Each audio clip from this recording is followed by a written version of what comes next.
ஒவ்வொரு வினாடியும் எங்கோ யாராவது ஒரு மனிதர் இரத்தத்திற்காக காத்து கொண்டிருக்கின்றார், உயிருக்காக போராடி கொண்டிருக்கின்றார். உதிரம் கொடுப்போம், உயிரை காப்போம்.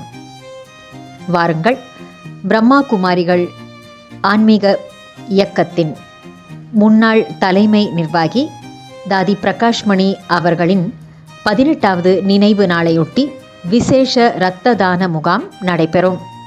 இடம் Dadi Prakashmani Hall, Vaikunth Peace Garden, Siruthavur Alathur link road. நாள் 22 ஆகஸ்ட் 2025 வெள்ளிக்கிழமை, காலை 9 மணி முதல் 3 மணி வரை. மேலும் விவரங்களுக்கு தொடர்பு கொள்ள 9751128390. நன்றி. ஓம் சாந்தி.